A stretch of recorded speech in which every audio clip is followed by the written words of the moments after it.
6 sessões em todo o país, 6 temas sustentáveis, 6 workshops online para acelerar a sustentabilidade das empresas e organizações, com a participação de 4 especialistas que partilham conhecimentos, desafios e soluções. O imobiliário sustentável é o tema do 6º workshop online. Descarbonização, energias renováveis, turismo sustentável, agricultura sustentável e economia circular foram os primeiros 5 temas abordados pelo projeto Acelerador de Sustentabilidade, promovido pelo Expresso e pelo BPI.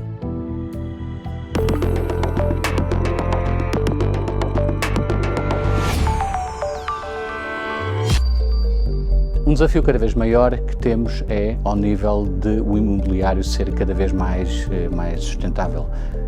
Talvez esta questão não seria colocada há 20 anos atrás, quando se falava de torneiras e que promovia a poupança de água, quando falávamos da eficiência energética, ou não se falava de eficiência energética, não se falava em qualidade do ar interior, não se falava dos edifícios estarem preparados para que houvesse a possibilidade da separação dos resíduos, não se falava, se calhar, os edifícios estarem preparados para pudessem ser utilizados cada vez mais mobilidade alimentada a energia elétrica, e por isso tem sido uma revolução cada vez maior, talvez no início com um racional de custos, mas cada vez mais com um racional ambientável.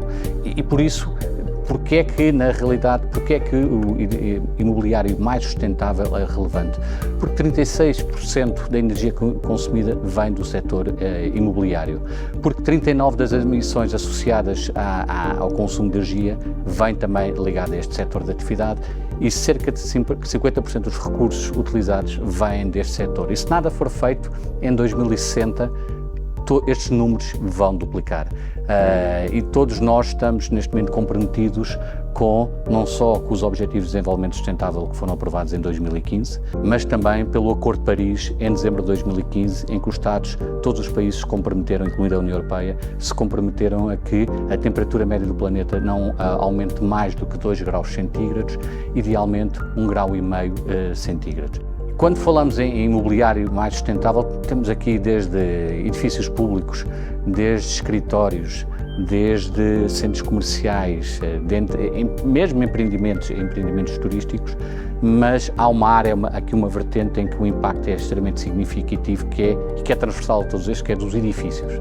E se formos ver a nível da União Europeia, cerca de 40% da energia consumida provém desses edifícios. Do ponto de vista de emissões associadas ao consumo de energia são 36% e 75% dos edifícios na União Europeia não são energeticamente eficientes. E, para além disso tudo, entre 85% a 90% dos edifícios que hoje existem na União Europeia ainda vão permanecer em 2000 e 2050. E por isso alguma coisa tem que ser feita, e a União Europeia tem também que o fazer, porque assumiu também esse compromisso ao nível do Acordo de Paris, relativamente à temperatura do planeta, e por isso assumiu o compromisso também em 2050 ser neutra em carbono. E é isto, debaixo deste guarda-chuva, que é o Pacto Ecológico Europeu, ou o Green Deal, se preferirmos, em que tudo o que são estratégias, políticas e instrumentos tem este racional de que a Europa seja neutra em carbono em 2050 e em que em 2030 haja uma redução das emissões de CO2 em 55%. E por isso, com toda esta pegada que os edifícios têm, algo tem que mudar, e muita coisa está a mudar. Por isso, em termos do setor, há que perceber o impacto gerado pelo mesmo, há que promover a eficiência energética, há que assegurar a sustentabilidade ao longo da cadeia. Não nos esqueçamos de todos os recursos que são utilizados ao nível de um edifício, a quantidade de materiais que são utilizados, o impacto ambiental que os mesmos têm, e também ao nível da investigação e desenvolvimento, de identificar novos métodos de desenvolvimento sustentáveis e avaliar outros impactos para além do carbono. Por isso, os grandes desafios que se colocam ao imobiliário para que ele seja mais sustentável são, ao nível de repensar a forma como os edifícios são reconstruídos e são renovados. Tudo começa, e principalmente na fase da construção, tudo começa na fase do desenho dos produtos. O imobiliário não foge a isso, os edifícios não fogem a isso, para que depois, mais à frente, eles possam ser renovados e que sejam também mais eficientes. avaliar a forma como os materiais são produzidos, ou seja, aquilo que vai ser utilizado no edifício, seja vista a sua pegada, seja vista em termos de toda a sua cadeia de valor. Se calhar cada vez a utilização de materiais e que haja incorporação de reciclados. E esse é o grande desafio que se coloca a nível do setor. E por fim, idealmente eliminar a utilização de combustíveis fósseis, nomeadamente quando estamos a falar do ponto de vista de consumo de energia.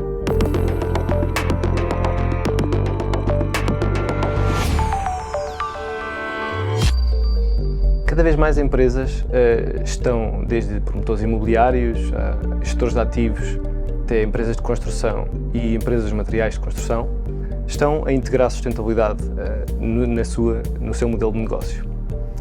Não pode ser de outra forma. Num setor onde as cadeias de valor são cada vez mais longas, é preciso que todos façam parte desta transformação. O setor está muito ligado a duas indústrias conhecidas como hard to abate, ou difíceis de descarbonizar, o aço e o cimento. Sendo que nestas indústrias o hidrogênio verde, mas também tecnologias de captura de carbono e armazenamento e utilização de carbono, têm sido mencionadas como soluções, mas não são soluções para já e também não resolvem todos os problemas de sustentabilidade. Então, criar valor no imobiliário acaba por ser mais compreender na cadeia de valor onde é que estão os desafios de sustentabilidade, quais são estes desafios e arranjar soluções integradas completamente no modelo de negócio. Neste setor, acabamos por ver que há grandes desafios a nível de eficiência. Eficiência a nível dos materiais, de recursos humanos, mas também a nível energético. Estamos a ver que cada vez mais a serem utilizadas tecnologias e soluções de construção modulares e inteligentes. Estas permitem acabar por poupar tempo, também permitem uma gestão de cada vez mais eficiente da mão de obra e criar postos de trabalho mais qualificados. A nível ambiental, estas soluções acabam por permitir também reduzir a quantidade de desperdícios na construção e a pegada de carbono do edifício ao longo do seu ciclo de vida.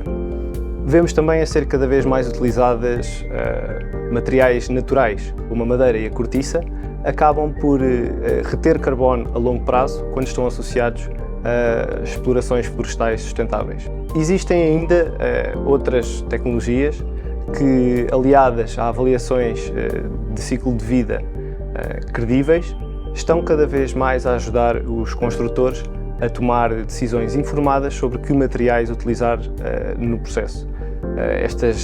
Estas avaliações ficam vertidas nas declarações ambientais de produto, ou EPDs, e permitem que a escolha seja cada vez mais consciente. A nível energético, cada vez mais as empresas estão a apostar nas energias renováveis, mas também na melhoria do desempenho térmico dos edifícios, tentando chegar aos cada vez mais ambicionados Zero Emission Buildings. Mas não só de aspectos ambientais é feita esta transformação. Sabemos que aspectos como a ética e a transparência têm estado cada vez mais importantes na gestão das empresas deste setor e não podem deixar de o ser em qualquer que seja a geografia onde atuem. Depois, os aspectos de saúde e segurança são cada vez, continuam a ser muito importantes e, apesar de no passado já estarem no topo das agendas, não podem deixar de o estar. As empresas devem pensar também não só na perspectiva interna, mas também na sua perspectiva externa. Ou seja, sair um pouco das suas fronteiras e pensar no impacto que têm nas cidades e no território, assim como nas comunidades que as envolvem e na promoção do bem-estar das comunidades. Temos visto que alguns eventos globais, como a escassez de mão de obra ou a dificuldade na obtenção de matérias-primas, têm feito aumentar os custos da construção. Isto faz com que os consumidores e utilizadores de materiais de construção ou de habitações tenham dificuldade em optar por estas opções mais sustentáveis. Mas não é por existir este momento de contraciclo que as empresas devem abrandar. As empresas abrandarem a aposta neste momento pode comprometer a forma como obtêm financiamento a curto prazo e a própria longevidade da empresa a longo prazo.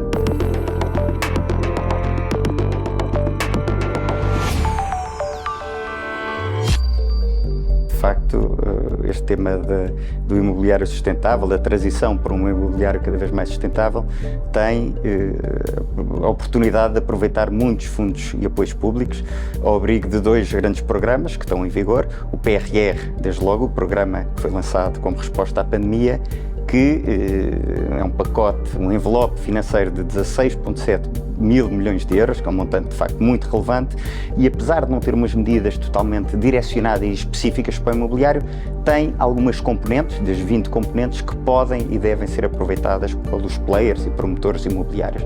Desde logo uma componente ligada à habitação, que é uma componente relevante, no montante de cerca de 2,7 mil milhões, mas depois há outra relacionada com equipamentos, nomeadamente equipamentos do setor da saúde, que também têm oportunidades para os players do setor imobiliário tirarem partido. Por último, há uma medida muito direcionada para a eficiência energética dos edifícios, que também são montantes relevantes e avultados, cujos concursos estão presentemente em aberto e que podem ser aproveitados. Esta última, que é a medida 13, de facto é uma linha de 50 milhões de euros que neste momento tem concursos em abertos para se promover uma maior transição do ponto de vista de uma maior sustentabilidade e eficiência energética dos edifícios. Por isso, no âmbito do PRR, desde logo este pacote relevante de financiamento.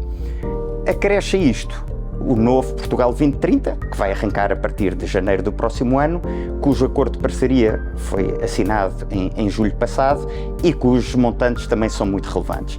Também aqui não há umas medidas totalmente vocacionadas e específicas para o setor do imobiliário, mas existem cerca de 7 mil milhões de euros de 2 grandes objetivos que têm a oportunidade de ter aqui pacotes disponíveis para o setor.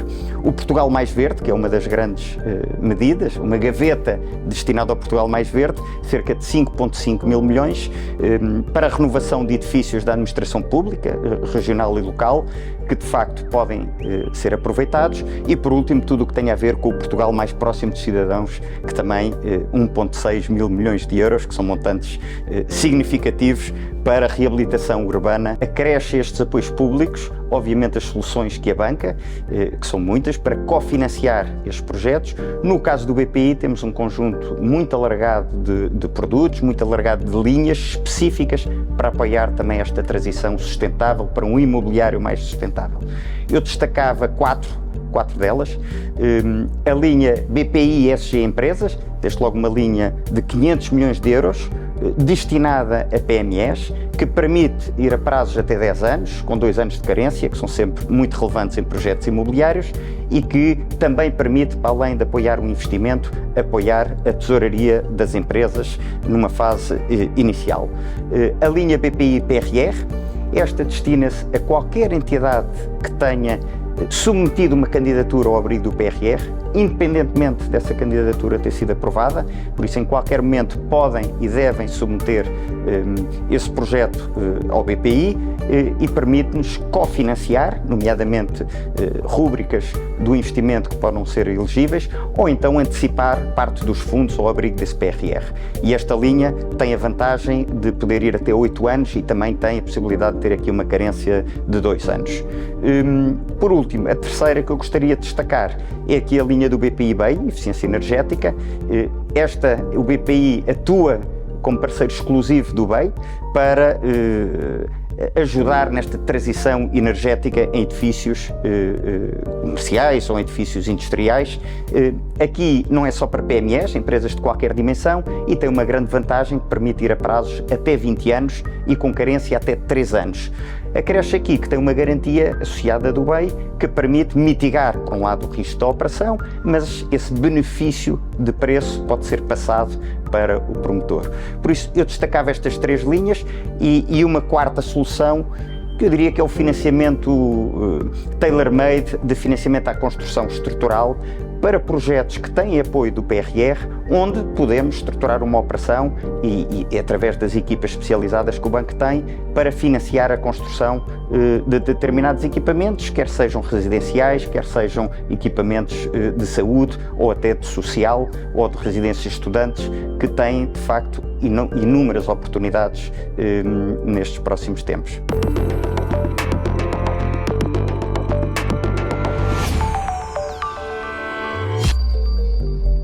termos de ideias, existe uma plataforma, Hong Kong 2050, que aborda a questão da necessidade de uma cidade e de todo o seu imobiliário se transformar nesta lógica de reduzir a pegada, reduzir as emissões e fazer com que os recursos sejam cada vez mais interligados. É uma plataforma criada por grupos de cidadãos, também por empresas privadas e também com o objetivo de educar, de criar sinergias, de demonstrar boas práticas e de demonstrar ao poder público quais são as necessidades que existem na cidade para que a cidade se consiga transformar. Este projeto fala também de como os edifícios podem ser positivos em termos de energia. De que forma é que os edifícios podem ser produtores de energia autónomos, acrescentando sempre esta questão da pegada positiva. Fala-se nesta plataforma de Champions, fala nesta plataforma de colaborações, tudo isto muito interligado com o futuro, com a questão também da neutralidade carbónica e da regeneração. Enquanto startups e enquanto novos modelos de negócio, vemos muito a questão do solar ser transportado para além dos painéis solares. Vemos aqui startups a trabalhar em vidros solares, sendo eles numa ótica de revestimento, e aqui temos a Solar Windows. Vemos também aqui os vidros totalmente reconstruídos a serem também produtores de energia e condutores de energia elétrica, e aqui temos o exemplo da Clearview PV. Existe ainda outro exemplo muito ligado a esta economia de partilha, quase o Uber Solar, que é uma empresa que se chama Otovo, que tem aqui várias componentes diferentes. Uma primeira ligada à consultoria, a identificar quais são as necessidades que as pessoas têm quando pensam aqui em utilizar os seus telhados para a produção de energia solar, mas também numa lógica de marketplace, onde são identificados na região quais são as entidades certas para fazer a instalação, comparando também os preços com o orçamento que a pessoa tem. Existe ainda uma outra forma que esta plataforma tem, que passa não pela compra dos equipamentos em si, mas pelo aluguer. Portanto, existe aqui uma nova perspectiva toda muito de economia de partilha que este Uber Solar acrescenta e que cada vez se encontra em diferentes cidades europeias, onde Lisboa já se encontra também com uma solução. No caso do imobiliário mais sustentável, ainda não é claro de que forma é que os consumidores fazem esta grande pressão para a mudança. Cada vez mais existem, sim, consumidores que são informados, mas têm um poder de compra bastante elevado e ainda não se chegou ao volume que é necessário para fazer a grande transição. A questão aqui passa muito também pela pressão que é feita por parte de quem faz o financiamento. Cada vez para termos acesso a financiamento, os requisitos são cada vez mais apertados e nesse sentido os grandes investidores e os bancos olham muito para esta lógica dos ESGs, para o investimento responsável, e isso obriga também as empresas que acabam por fazer as reabilitações a ter isso em consideração, a procurar novas fontes de materiais que sejam mais responsáveis, locais, que tenham uma menor pegada ambiental e que permitam também toda esta questão que nós temos estado aqui a falar, da eficiência, novas fontes de energia e assegurando e nunca perdendo em vista o conforto das pessoas, a saúde das pessoas e a forma como estes edifícios se interligam e reagem e interconectam com as pessoas e com os seus habitantes. É sempre importante termos aqui a ligação da governance pública à governance privada e também aos cidadãos. Existe um grande caminho ainda a percorrer por parte da governance pública. Em termos de edificado, existem exemplos como o caso da Câmara Municipal de Lisboa e a reabilitação do edifício dos Passos do Concelho, que permitiu reduzir cerca de 50% do consumo de energia e reduzir em cerca de 84% as emissões de carbono. No entanto, existem muitos esforços ainda que precisam ser feitos, nomeadamente não só ao nível dos edifícios públicos, mas nomeadamente ao nível das escolas. Existe toda aqui esta questão importante e relevante que não pode ser esquecida nesta transição que estamos a fazer. Obviamente que existe apoios da parte da governação que são dadas aos cidadãos. O programa Vale Eficiência é um dos exemplos da governação pública que de alguma forma apoia as famílias a fazer a transição energética e a reabilitar e a fazer a reabilitação dos seus espaços para a questão da eficiência energética e do retrofit, tornando as suas casas mais sustentáveis. Efetivamente, estamos aqui a falar de um programa que teve muito pouco, embora sendo muito interessante, teve muito pouco aderência por parte das famílias. E aqui vamos tocar um ponto muito relevante no que concerne esta questão da ligação entre a governação pública e os cidadãos, que está relacionado com a comunicação. Muitas vezes os apoios existem, no entanto eles não são claros, a comunicação não é feita nos meios devidos e nem sempre as pessoas têm a capacidade ou a literacia suficiente para compreender o que é necessário para depois aceder a toda esta fonte de financiamento para fazer a transição. Este foi mais um workshop online do Acelerador de Sustentabilidade, promovido pelo Expresso e pelo BPI. Veja ou reveja os 6 workshops online em expresso.pt.